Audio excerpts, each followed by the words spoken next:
Баршаңызға сәлем. Бүгін сіздерге қызылша ауруы туралы ақпарат бермекшімін.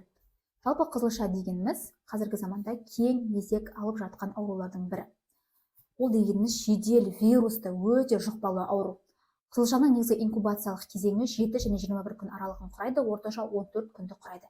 Яғни инкубациялық период дегеніміз ол вирус ағзаға жұққаннан бастап ең бірінші симптом пайда болғанға дейінгі аралық, яғни уақыт. Қызылшаның симптомдары қандай? Ең алғашқы симптомы қызытпаның болуы. Яғни температура 39-40 Цельсий градусқа дейін барады. Сонымен қатар конъюнктивит пайда болады көзде, яғни көз қызарып, көз жасаурайды. Және де ОРВИ-дің белгілері болады, яғни түш көру, жөтелу, мұрыннан су ағу деген сияқты.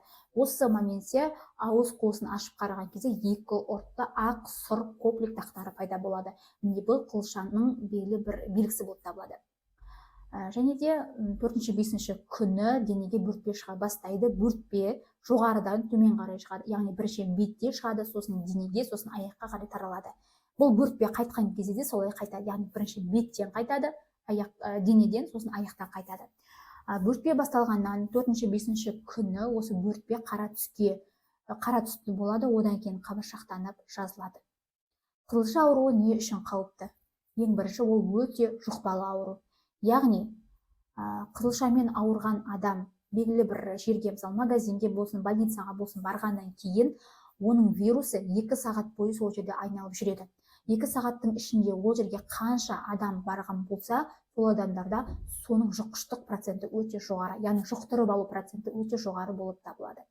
Екінші, оның асқынуы, яғни бактериалды асқынуларға алып келеді. Яғни отит, энцефалит, кереңдік, пневмония сияқты асқынуларға алып келеді.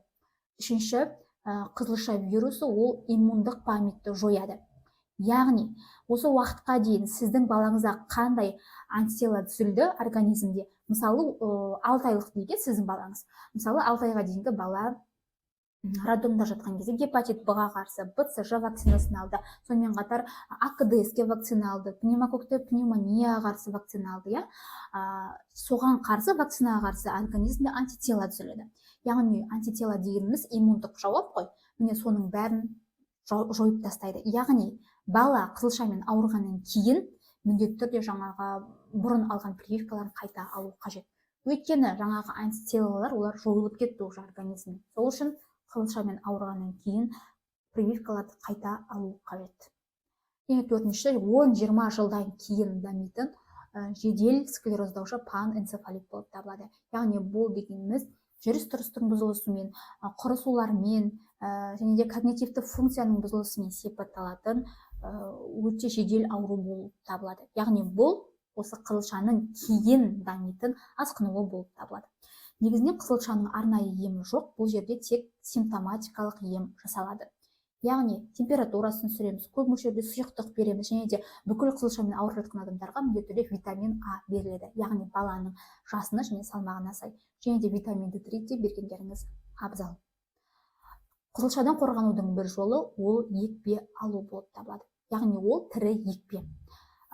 Компонент, яғни 3 компонентті болып келеді. Яғни бұл қызылшаға, қызамыққа және паротитке қарсы вакцина.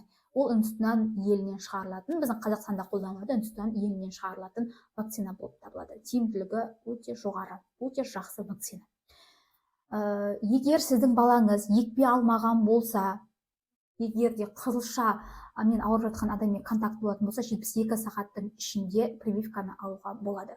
Және баланың организмін солай кейін болатын асқынулардан, яғни бактериялық асқынулардан алып қалуға болады.